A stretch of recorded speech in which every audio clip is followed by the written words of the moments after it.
Shalom, salam dalam kasih Tuhan Yesus Kristus.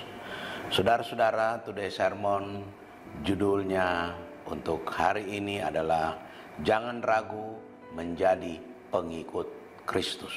Satu kali lagi, jangan ragu menjadi pengikut Kristus.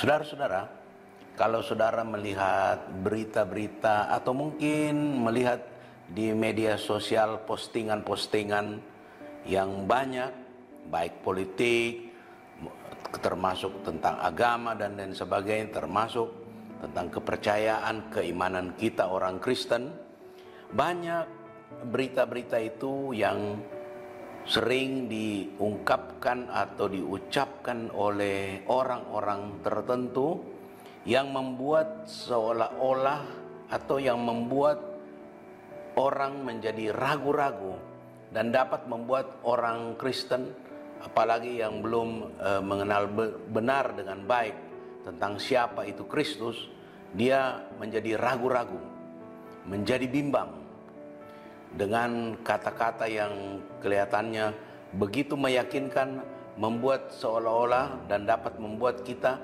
menjadi benar ya, benar enggak apa yang dikatakan, sehingga kita menjadi bimbang dan kita menjadi ragu. Siapa juru selamat kita? Siapa Tuhan kita? Salah satu postingan yang saya pernah baca dari tokoh yang terkenal juga di medsos, dia mengatakan Yesus sendiri tidak pernah mengakui bahwa dia itu Tuhan.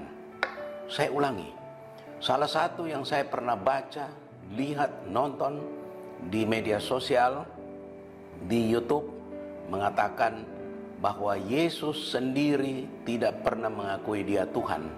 Apa benar? Apa benar Tuhan Yesus tidak pernah mengakui bahwa dia adalah Tuhan? Kita baca ayatnya. Tentu tokoh tersebut tidak pernah membacanya, atau matanya terselubung sehingga dia tidak pernah membaca itu. Padahal di situ jelas di dalam Yohanes 13 ayat yang ke-13. Yohanes 13 ayat yang ke-13. Saya bacakan, kamu menyebut aku guru dan Tuhan, dan katamu itu tepat, sebab memang akulah guru dan Tuhan. Saya ulangi, kamu menyebut aku guru dan Tuhan, dan katamu itu tepat, sebab memang akulah guru dan Tuhan. Jelas sekali saudara-saudara, bukan tersirat tetapi tersurat secara eksplisit disampaikan. Jadi teman-teman, saudara-saudari, bapak ibu yang mungkin pernah ragu, yang mungkin bimbang, atau mungkin sekarang sedang bimbang, ada ayatnya saudara-saudara. Asal saudara rajin baca Alkitab, asal saudara rajin beribadah. Kalau saudara hanya setahun sekali datang, nanti Natal, ya tentunya sulit. Karena iman itu terbangun melalui ibadah kita yang sungguh-sungguh dengan serius. Kemudian di dalam Yohanes 20 ayat 24 sampai dengan 29. Ayat 24 sampai dengan 29. Tetapi Thomas, seorang dari ke-12 murid itu, yang disebut Didimus, tidak ada bersama-sama mereka ketika Yesus datang ke situ. Ayat 25. Maka kata murid-murid yang lain itu kepadanya, kami telah melihat Tuhan. Tetapi Thomas berkata kepada mereka, sebelum aku melihat bekas paku pada tangannya, dan sebelum aku mencucukkan jariku ke dalam bekas paku itu, dan mencucukkan tanganku ke dalam lambungnya, sekali-kali aku tidak percaya. Saudara-saudara, Thomas ini adalah murid langsung dari Tuhan Yesus. Dia ragu-ragu karena dia belum melihat, dia belum yakin. Malah dia mengatakan, sebelum aku mencucukkan tangannya ke lambungnya dan bekas paku itu, aku tidak akan percaya. Thomas ragu-ragu. Kemudian ayat yang ke-26. 8 hari kemudian, murid-murid Yesus berada kembali dalam rumah itu, berarti rumah yang sama. Dan Thomas bersama-sama dengan mereka. Sementara pintu-pintu terkunci, Yesus datang dan ia berdiri di tengah-tengah mereka dan berkata, damai sejahtera bagi kamu. Kemudian ia berkata kepada Thomas, taruhlah jarimu di sini dan lihatlah tanganku. Ulurkanlah tanganmu dan cucukkan ke dalam lambungku, dan jangan engkau tidak percaya lagi, melainkan percayalah.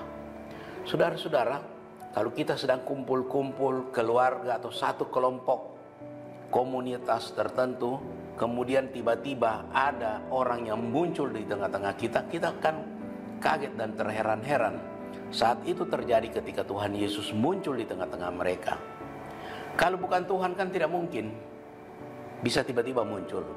Karena Allah Maha Hadir, karena Tuhan Maha Hadir. Itu yang pertama, bukti pertama. Kedua, waktu teman-temannya sesama murid-murid itu mengatakan, Yesus, kami ketemu Tuhan, kami ketemu Yesus, itu Thomas tidak ada. Dan Tuhan Yesus saat itu tidak ada lagi bersama-sama dengan mereka ketika mereka mengatakan itu. Tetapi sebagai Tuhan yang Maha Hadir dan Maha Mendengar, dia tahu dan dia dengar apa yang dikatakan oleh Thomas. Karena waktu itu Yesus sudah meninggalkan murid-murid tersebut dan berada di suatu tempat dan tidak bersama-sama dengan murid-murid. Kemudian Thomas datang, mereka menceritakan, dan Thomas tidak yakin, tidak percaya. Tapi Tuhan Maha Hadir dan Maha Mendengar. Maka ketika Tuhan Yesus ketemu dengan Thomas dan murid-murid lainnya, dia mengatakan kepada Thomas, taruhlah jarimu, cucukkanlah pada bekas lubang paku dan juga pada lambungku.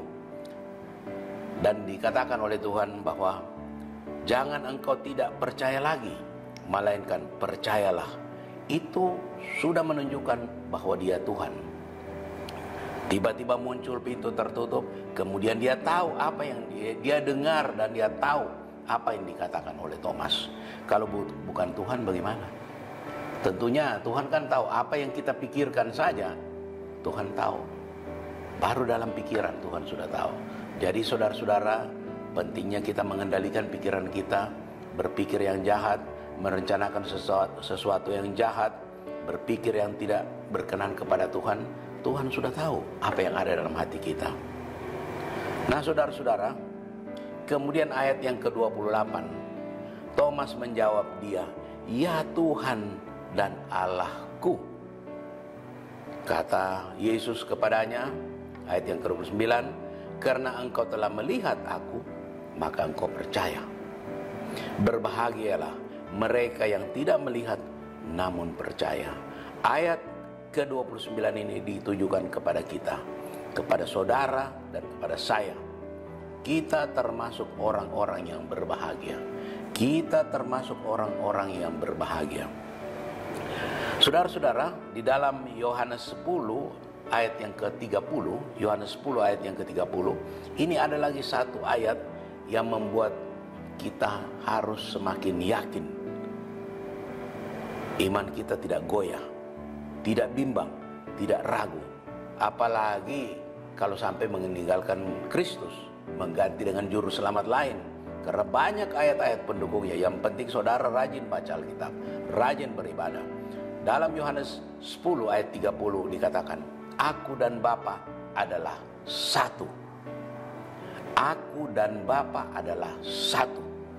Jelas sekali saudara-saudara apa yang dikatakan oleh Tuhan Yesus. Saudara-saudara, oleh karena itu jangan bimbang dan jangan ragu akan pilihan saudara. Pertahankan iman saudara. Pertahankan iman saudara. Ingat, dalam menjalani hidup ini akan banyak tantangan, akan banyak godaan, ada banyak terpaan badai kehidupan dan lain sebagainya. Kita ingat itu. Tetapi kita pegang ayat yang terakhir ini dalam Yohanes 14 ayat yang ke-6. Ini ayat yang sangat luar biasa. Belum pernah ada tokoh agama manapun, tokoh politik yang mana hebatnya atau begitu terkenalnya, siapapun dia, belum pernah ada yang berani berkata dengan tegas dan lantang. Saya bacakan Yohanes 14 ayat yang ke-6. Ayat ini selalu menjadi pegangan saya. Ayat ini sering saya sampaikan kepada teman-teman yang seiman dengan saya. Tetapi kalau ada juga yang lain tidak seiman dengan saya, yang bertanya, apa pegangan Anda? Ayat ini saya kemukakan. Inilah pegangan kita. Yohanes 14 ayat yang ke-6. Kata Yesus kepadanya, akulah jalan dan kebenaran dan hidup. Tidak ada seorang pun yang datang kepada Bapa kalau tidak melalui aku. Saya baca sekali lagi. Kata Yesus kepadanya, akulah jalan dan kebenaran dan hidup. Tidak ada seorang pun yang datang kepada Bapa kalau tidak melalui aku. Amin, saudara-saudara. Ayat ini ayat yang menghibur kita, menguatkan kita, membuat kita iman kita semakin kokoh. Karena memang dalam menjalani hidup ini banyak sekali tantangan, banyak godaan. Kalau kita mengalami godaan tantangan yang membuat kita sudah semakin ragu, bimbang, mungkin mikir-mikir, aduh kalau begitu saya mau ganti juru selamat yang lain. Tidak ada juru selamat lain. Kita baca kembali di Yohanes 14 ayat yang ke-6 yang kita sudah baca tadi. Sekian renungan firman Tuhan pada hari ini. Kiranya Tuhan Yesus memberkati kita semua. Mari kita berdoa. Bapa di surga, Bapa yang kami sembah dalam nama Tuhan Yesus Kristus, segala puji, hormat, syukur bagimu. Hamba-Mu sudah menyampaikan firman-Mu. Kiranya firman-Mu ini menjadi penguat iman dan percaya kami, menjadi penguat agar kami tidak bimbang menjalani hidup ini yang penuh dengan tantangan dan godaan. Kiranya kami semakin kokoh di dalam Engkau, hingga saatnya Engkau panggil kami, atau hingga saatnya Engkau datang kali yang kedua menjemput kami di awan-awan. Terima kasih banyak Tuhan. Dalam nama Tuhan Yesus Kristus kami berdoa. Haleluya. Amin.